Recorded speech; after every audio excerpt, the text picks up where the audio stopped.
Le succès ne se mesure pas à ce que vous entreprenez ou vous accomplissez, mais à l'impact que vous avez sur les autres. Mesdames et messieurs, bonjour à tous, bon début de jeûne à tous les musulmans et bienvenue dans Fona Souba, votre émission matinale d'information et de divertissement sur Esaü Télévision. Très heureux de vous retrouver encore une fois ce matin à suivre d'un instant à l'autre Boulou Info avec Elisabeth Iladia. Au sommet de ce matinal, le préfet des collines Saliou Odoubou assurera l'intérim du défunt préfet du Zou, Firmin Couton. L'armée béninoise a mené une riposte contre des individus armés non identifiés après une attaque meurtrière à Kantoro, dans la commune de Karimama, à l'approche de la présidentielle au Gabon. Une charte de bonne conduite a été élaborée pour apaiser les tensions. Dans la Minute Sport de ce matin, la 20e journée de la Celtics League Pro a lieu ce week-end. Tosin Ayegou, l'international béninois, et Lorient FC repartent de l'avant avec une victoire à domicile. Une deuxième titularisation mielleuse pour Imran Hassan en Suisse. Après Boulou Info et la Minute Sport, on va poursuivre avec l'astuce santé pour ce matin. Sylvie Dédéo nous donnera une astuce pour booster son moral grâce à la musique.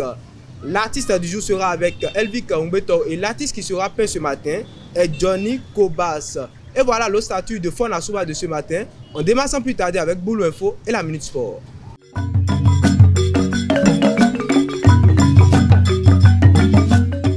Boulou Info, c'est avec vous, Elisabeth Iladia. Bonjour. Bonjour, Mehdi. Bonjour à toutes et à tous et bienvenue dans Boulou Info. Suite au décès du préfet du jour, Firmin Couton, le gouvernement a désigné Saliou Odoubou, préfet des collines, pour assurer l'intérim. Il sera également chargé de l'organisation des obsèques en collaboration avec le secrétaire du département et s'est chargé de mission.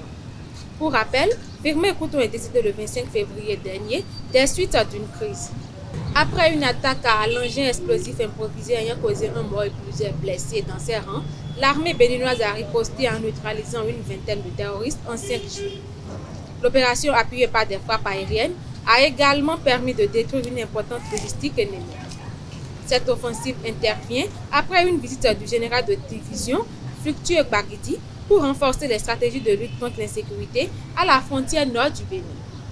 Face à la montée du tribalisme et des tensions politiques à 6 semaines de l'élection présidentielle, des partis et associations gabonais ont mis en place une charte de bonne conduite. Portée par le Parti patriotique gabonais et le mouvement des citoyens du Gabon, elle appelle les candidats au respect mutuel et à éviter les discours haineux.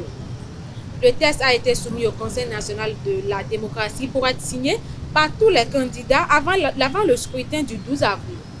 Et pour finir, Samuel Nujoma, père de l'indépendance et premier président de la Namibie, décédé le 9 février 2025 à l'âge de 95 ans, a été inhumé ce 1er mars dans un mémorial près de Windhoek après un périple à travers le pays. Des milliers de Namibiens ainsi que plusieurs chefs d'État africains ont assisté aux funérailles marquées par un hommage militaire et des chants patriotiques. En son honneur, la Namibie a décrété le 1er mars jour férié. C'est tout pour Boulou Info de ce matin. Merci de nous avoir suivis. Merci à vous, Elisabeth Iladia, pour l'actualité matinale.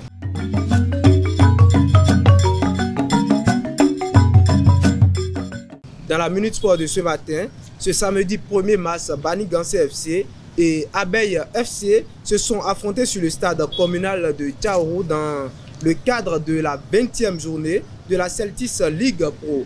Un match mené par Bani Gansé dès le coup d'envoi, mais Abeille FC parvient à remonter le score dans la seconde partie du jeu. Un score qui est resté inchangé jusqu'au sifflet final. Au micro de Elvik Umbeto, suivez l'impression des coachs des deux formations. Mon impression, c'est que le match a été bien déroulé. Et l'équipe adverse a eu la chance en première partie, en seconde minute, il a pu gagner. Et l'équipe de Abeille n'a pas démérité. À la deuxième partie, il a pu égaliser par coup franc. Amertume. Parce que nous venons de laisser passer 3 points. 2 points, je vais dire. Quand on prend en fait l'ensemble des 2 matchs, que j'ai pris au fait 3 à l'aller et que je perds au fait 2 ici, je crois que le match a laissé filer 2 points. Il fallait quand même reprendre avec 3 points encore. Ça s'est tenu à un coup de pouce, mais c'est ça le football. Quand on prend alors la physionomie du match, et qu'on voit 1-1, ils n'ont pas volé non plus. Et donc, pour moi, score de parité mérité, mais là, je suis pas un peu déçu. Ce qui n'a pas marché, c'est beaucoup plus la fraîcheur physique. J'ai remarqué, surtout en deuxième partie, il nous a manqué assez de fraîcheur physique. Et les rares occasions qu'on a eues, on n'a pas su les concrétiser. Toutes choses qu'on a réussi à faire en, fait, en première partie très vite sur la balle de l'entame qui donne en fait, le but. Là, on en a eu 2 autres en seconde partie, mais c'est pas allé. Bof, c'est bon pour le moral. On travaillera à aller chercher d'autres points maintenant. Panthère FC de Djougou et Dynamique FC de Djougou se sont affrontés ce samedi au stade Atchoupuma de Djougou. Dans ce derby de la Cité des Princes, les hommes de Aminou Alassane ont dominé leur adversaire avec un score de 2-0. Suivez l'impression des coachs avec Abel Odio. Effectivement, comme vous le savez, Panthère Dynamique, c'est un derby local. Et que si aujourd'hui on sort victorieux, c'est une très bonne chose. Et on s'est relancé comme ça. Parce que le fait de perdre un match à l'extérieur, de venir faire un match nul à domicile, malgré que c'est dans Djougou, c'est un match à l'extérieur. Donc si on vient de l'emporter 2-0, c'est très bon. C'est une très bonne chose pour nous. Ça va nous galvaniser, ça va nous permettre de se relancer correctement. Effectivement, comme on a joué 2 matchs sans victoire et sans tellement d'occasions, pour cette fois-ci, j'ai changé le système. On jouait d'habitude à 4-3-3. Pour cette fois-ci, on a joué 3-5-2. 3-5-2 avec des pistons, avec le soutien total pour les 2 attaquants de pointe. Donc, je pense bien que ça a tellement fatigué l'équipe adverse. Donc, on a eu plusieurs occasions, on pouvait faire 5-0, 4-0, seulement qu'on n'a pas pu concrétiser les occasions qui étaient à notre portée. Donc, finalement, ce que j'ai la conclusion, il faut toujours travailler, surtout avec les attaquants. Nous avons des joueurs qui se valent. Et nous avons des joueurs qui se valent. Il faut faire en sorte que ceux qui sont en carême, qui feront 45 minutes, rapidement je vais les faire sortir. Parce que quand le banc est bon, on ne doute pas. Et actuellement, l'équipe de Panthère, n'importe qui peut jouer. Surtout on a des joueurs polyvalents qui jouent à plusieurs postes. Donc ça ne va pas beaucoup poser de problème. Comme ce n'est pas notre première fois, chaque saison, nous jouons dans les carèmes. Même la saison dernière, on a joué dans les carèmes. J'ai pu gérer. On va essayer de gérer. C'est les sportifs de se patienter. Parce qu'un match de championnat, surtout aujourd'hui, et ça nous reste beaucoup, plus de 14 journées, c'est pas amusant. Donc, de continuer à soutenir leur équipe, de continuer à supporter leur équipe, je pense bien qu'avec la volonté de bon Dieu, on arrivera toujours à être parmi les 3 premiers. Parce que mon souhait, c'est d'être parmi les 3 premiers du championnat. Toujours pour la 20e journée de la Celtics League Pro, le stade municipal de Parakou a été lors de cette 20e journée le théâtre de la confrontation entre Dynamo FC de Parakou et Damissa FC. Tout en maîtrise, la formation venue de Ndali s'impose largement 3-0 contre le club des conducteurs. Le coach de Damissa apprécie la confrontation. Il est au micro de Marcel Poti. Je pense que les poulains ont été très attentifs par rapport à la gestion de compétence des temps du match. Et on a pu lire l'adversaire au match aller. Mais on a su qu'avec la trêve, ils ont changé quelque chose, mais il fallait l'observer pendant au moins 5 ou 10 minutes, voir ce qu'il en était, et puis là, essayer de mettre le pied sur l'accélérateur. Je pense qu'après ça, on a vu qu'ils ont toujours gardé la même manière de faire, et nous, on avait autrement défié cela aux séances, et c'est ce qu'on a essayé d'appliquer, et ça a donné. C'était pas un peu trop facile, vous savez, et quand on cherche toujours à garder le ballon et à presser et dès la perte, je pense que l'équipe se retrouve toujours en difficulté. J'ai dit au poulain que le rythme que nous allons essayer de prendre ou encore d'imposer, Et l'adversaire ne pourra pas tenir parce que le niveau ne sera pas complètement le même. Et je crois que ça a été ça. C'est pas que l'adversaire n'a pas démérité, mais seulement que ce qui a été mis en place, il ne pouvait pas contenir ça. Il faut qu'on soit clair. Si on est revenu de la trêve, c'est bien vrai, ça n'a pas été facile au premier match. Mais après, on a su redresser. Ça a été le fruit de tout un public. Ce n'est pas seulement au niveau des joueurs, ce n'est pas au niveau du staff technique seul. Tout le monde a mis la main à la pâte et je crois que la première défaite a été conjuguée au passé. À l'international, le FC Lorient de Tosin Ayegun a renoué avec la victoire ce samedi à l'occasion de la 25e journée de la Ligue 2 PKT. Devant leur public, les Merlus ont battu Rodez AF par 3 buts contre 1. L'attaquant béninois a disputé les 45 premières minutes de la rencontre et son club totalise 52 points en restant en tête du classement. Et pour boucler avec la Minute Sport de ce matin, le milieu de terrain béninois Imouran Hassan a enregistré ce dimanche sa deuxième titularisation sous les couleurs de Grasshopper face à Young Boys à l'occasion de la 26e journée de la Ligue 1 Suisse. Le Guépard et ses coéquipiers se sont imposés 1-0. Placé dans sa position habituelle, l'ex-joueur de Lotto Popo a disputé l'intégralité de la rencontre. Voilà, c'est tout pour la Minute Sport de ce matin. À présent, chers internautes, on passe à l'astuce santé avec Sylvie Dedéou.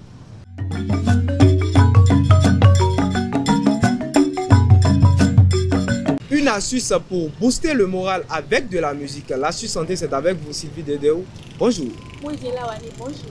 Bonjour à tous et bienvenue sur votre rubrique Astuce santé. Le moral en baisse, stress, fatigue ou simplement une journée compliquée, nous avons tous des moments où notre énergie chute. Heureusement, il existe une astuce simple et efficace pour retrouver le sourire en quelques minutes. Écoutez de la musique entraînante. La musique a un effet puissant sur le cerveau. Des études scientifiques montrent qu'en écoutant des morceaux rythmés et positifs, notre corps libère de la dopamine, une hormone associée au plaisir et à la motivation. C'est un véritable coup de boost naturel. Choisissez des chansons joyeuses avec un tempo dynamique. Que ce soit de la pop, de l'afrobeat ou même des musiques classiques entraînantes, l'essentiel est de ressentir une énergie positive. Et pour un effet encore plus fort, bougez en rythme. Dans ces quelques instants, peut décupler les bienfaits. La musique est donc un allié puissant pour garder le moral au beau fixe. La prochaine fois que vous vous sentez un peu démotivé, mettez votre playlist favorite et laissez la magie opérer. C'est tout pour la santé de ce matin. Sylvie Dedéou, dites-moi, dans votre playlist, quelle musique vous réconforte quand vous êtes en tristesse? Moi, j'écoute un peu de tout, du rap, par exemple des musiques classiques. Un titre. J'écoute du Nino, par exemple. Vous écoutez Nino. Vous enjaillez avec Nino. Merci à vous, Sylvie Dedéou, pour l'astuce santé de ce matin. À présent, chers internautes, on passe à l'artiste du jour avec Elvic Ngbeto.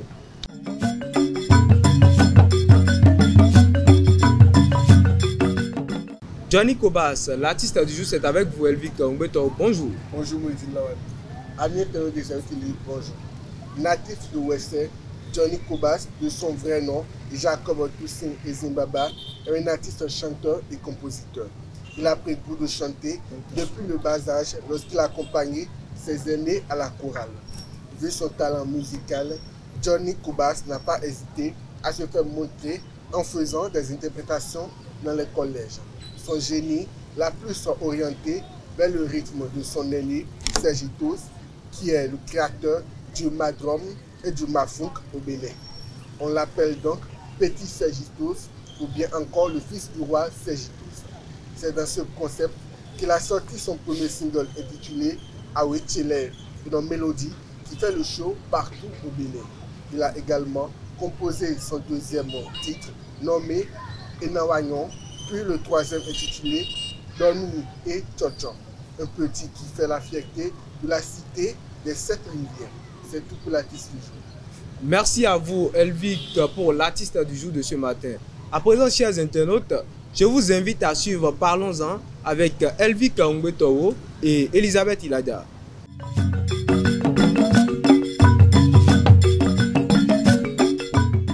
Retour au plateau, un homme marié doit-il payer sa femme pour les tâches domestiques qu'elle accomplit? C'est le sujet de Parlons-en de ce matin Et le débat est avec vous. Elisabeth Iladia, bonjour à nouveau. Bonjour Moïdine. Et Elvic Ombetoro, bonjour à nouveau. Bonjour à nouveau, Moïdine. Alors, d'entrée, je m'adresse à vous. Elvic Ombetoro, bon, on dit on est aux femmes. Je m'adresse à vous. Elisabeth Iladia, qu'est-ce que vous pensez du sujet? Bon, moi, je crois que si on se demande si les conjoints doivent payer leur femme au foyer à cause des tâches domestiques qu'elle accomplisse au quotidien, je crois que oui. Les hommes mariés doivent normalement payer leurs femmes. Les hommes mariés doivent payer leurs femmes. Alors je suis avec vous, Elvic.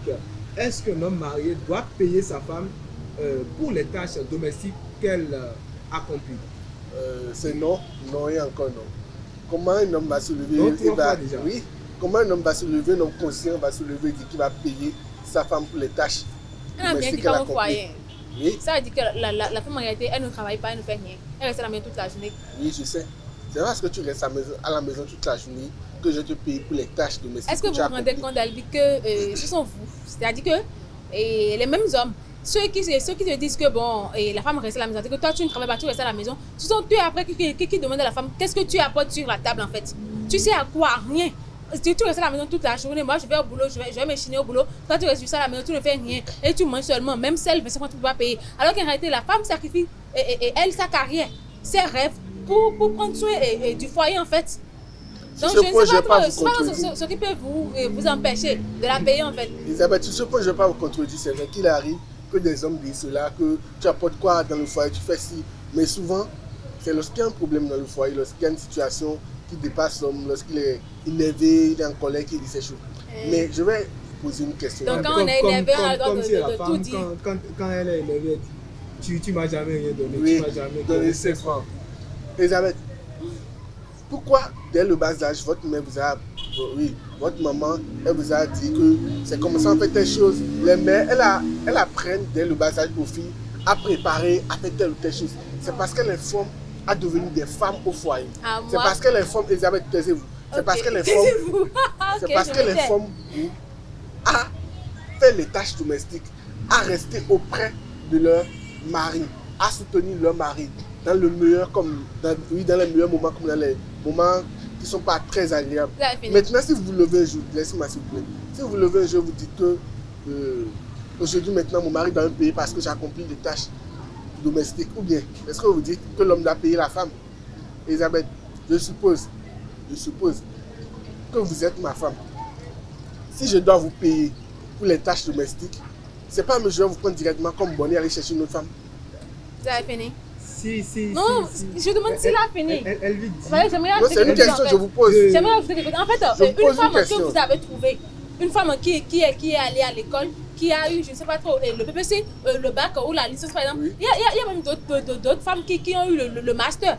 L'homme se lève après le mariage et puis dit que bon, tu ne travailles pas. Quand on aura des enfants, tu vas rester à la maison. Vous savez d'abord que cette femme est d'abord cuisinière, elle est en plus de ça éducatrice, elle fait le ménage, c'est-à-dire qu'elle accomplit tellement de travail dans la journée, mais vous, avec votre grosse tête, vous allez au boulot, vous revenez le soir et vous dites que vous êtes fini au boulot aujourd'hui. Mais quelle est la raison à la maison sans rien faire en fait? En réalité, quand vous dites que une maman a appris à ses filles dès le bas âge, moi je suis pas restée avec ma maman. Donc en réalité, là, ce côté-là, je m'en fous complètement. Si je comprends ce côté, mais je ne suis pas restée avec ma maman. Et en plus, maman ne peut pas me dire que tout ce que je t'apprends, c'est uniquement pour servir un homme après. Non, elle ne peut pas. Vous n'êtes pas restée avec votre maman, Elisabeth, mais vous êtes restée avec une femme que vous prenez comme référence. Alors je suis toujours avec vous, Elisabeth. Dites-moi, quand vous avez parlé au début de femme au foyer, vous aviez dit c'est une femme qui sacrifie tout. Sa carrière, ses rêves. Sa carrière. Je vais prendre seulement ce pan-là. Sa carrière, une femme qui sacrifie sa carrière. Est-ce que ce n'est pas un choix? C'est pas un choix. En réalité, il y a d'autres femmes qui aiment tellement l'homme, en réalité, qui aiment tellement l'homme qui n'aimeraient pas décevoir l'homme et qui se disent que bon, si mon mari, j'ai tellement confiance à mon mari et s'il me dit de rester à la maison et qu'il va s'occuper, je ne sais pas trop, des factures et d'autres choses, je vais rester. J'abandonne ma carrière, je vais prendre soin des enfants. Et puis en réalité, elle est là à la maison, elle fait tout. Pourtant, l'homme ne reconnaît même pas sa valeur en fait. Mais dans ce cas, on a fréquenté, On a fêté plusieurs fois avec des copines filles, des filles, des camarades, voilà. La plupart des temps, quand une camarade fille décide de parler, elle dit je veux être femme au foyer. Je travaille, je le fais parce que la société aujourd'hui, pour respecter l'égalité, l'homme doit apporter, la femme doit apporter. Sinon, en gros, je veux être femme au foyer. Femme au foyer, je ne veux pas travailler, je veux manger l'argent de mon mari.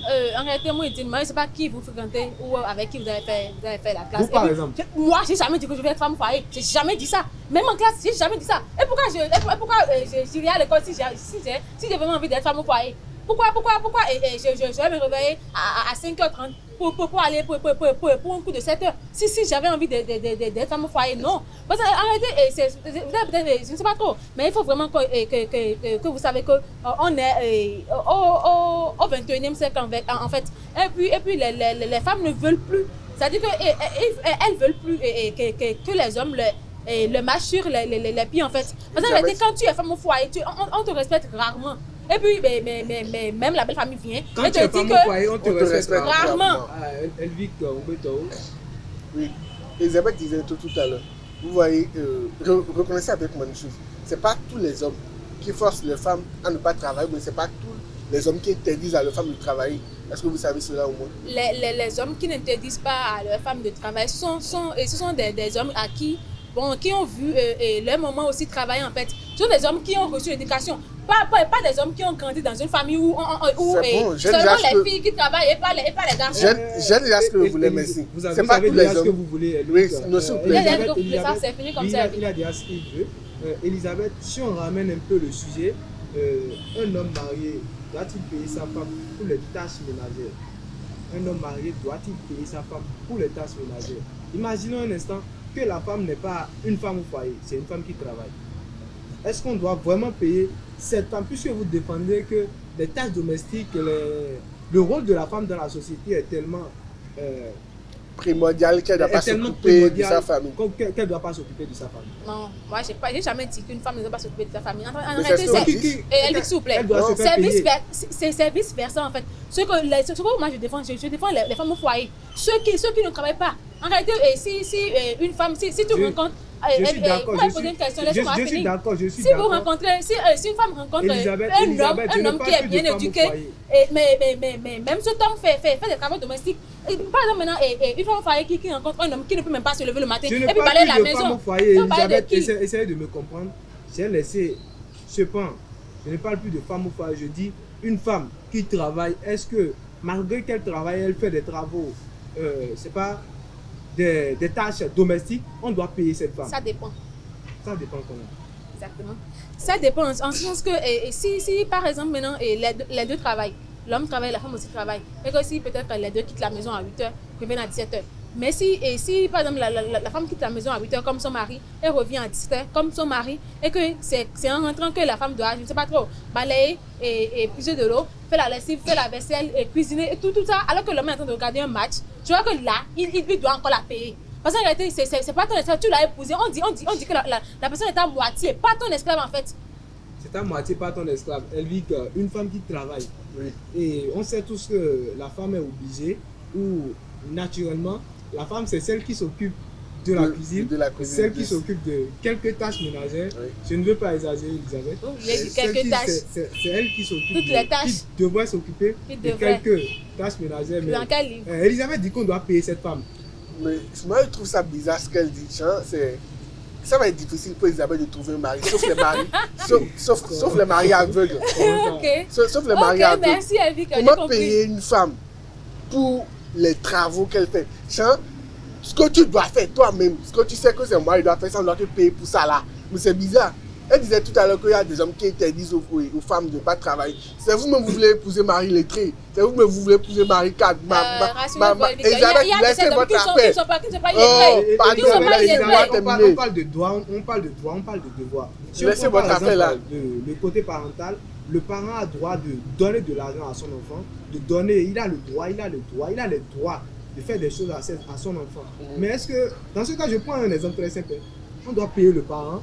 On doit payer le papa pour donner de l'argent à son enfant. Qui va le payer? Non, c'est une question en fait. Qui va le payer? Dans un foyer, c'est comme ça. Dans un foyer, il y a des devoirs dont la femme est obligée. Mouhidine, écoutez bien. C'est le devoir de la femme dans un foyer. Je comprends là où vous voulez en venir. Je sais. C'est pourquoi je vous ai dit que si par exemple les deux quittent la maison à 8h, reviennent à 17h, et que c'est la femme qui doit encore tout faire à la maison, l'homme doit la payer. Mais si par exemple maintenant en rentrant le soir, et peut-être quand la femme est en train de faire la cuisine par exemple, l'homme est en train de balayer ou de ranger la chambre, on sait que celui-ci est bien éduqué. Celui-ci a une mère qui l'a vraiment éduqué. Pas les hommes qui sont versés aujourd'hui voir comme ça dans la société, alors qu'en réalité ils peuvent même pas se lever, prendre un balai, balayer. C'est comme si en balayant leur ego prend un coup en fait. Donc ces hommes là doivent vraiment payer leurs femmes. On n'a jamais dit que l'homme ne va pas travailler. On n'a jamais dit cela. Elle dit que moi je vous connais. Toi, elle vit par exemple maintenant. Il est dans la catégorie des hommes qui ne feront rien à la maison. Même pas le balayage en fait. Je vais rester sur ces mots d'Elisabeth qui me rappelle l'artiste Youssoufa qui disait que si c'est le travail qui rend riche là, si c'est le travail qui rend vraiment riche, toutes les mères africaines seront peut-être millionnaires. Oui, les dames seront millionnaires. Un mot pour boucler, un mot pour finir sur le sujet. Directement à l'endroit de mes soeurs, ne pensez jamais qu'un homme va venir vous payer pour les travaux que vous faites, ce que vous devez faire vous-même, les tâches que vous devez accomplir. Par exemple, c'est comme si on doit te payer pour que tu gardes ton propre enfant. On doit te payer pour que tu allaites ton enfant. On doit te payer pour que tu éduques ton enfant. Mais c'est insensé, c'est bizarre. On doit te payer pour que tu laves ton enfant. Oui, on doit te payer pour que tu laves ton enfant, mais c'est pas normal. On doit te payer pour dresser le lit. Donc les femmes doivent réfléchir autrement. Les femmes doivent penser plus qu'Elisabeth. Elles doivent savoir que le monde a changé aujourd'hui et qu'elles doivent faire quelque chose de bien de leur vie. Merci. Bon, moi je crois qu'en réalité ça dépend de l'éducation de chacun en fait. Parce que si un homme est naturellement mal éduqué et qui ne peut pas faire des travaux domestiques, je crois qu'il doit payer sa femme. Parce qu'en réalité, tu l'épouses, tu es sa moitié. On dit que la femme est à moitié, pas ton esclave en fait. Et que si quelqu'un réfléchit comme elle dit par exemple, maintenant tu peux rien faire à la maison, même pas un petit balayage, même pas dresser le lit, même pas ranger la chambre, tu dois payer. Parce qu'en réalité, tu vas servir à quoi dans le foyer, à part montrer que tu es un homme. C'est pas parce que quelqu'un est né avec l'organe masculin et que la personne se déclare homme. Non, il y a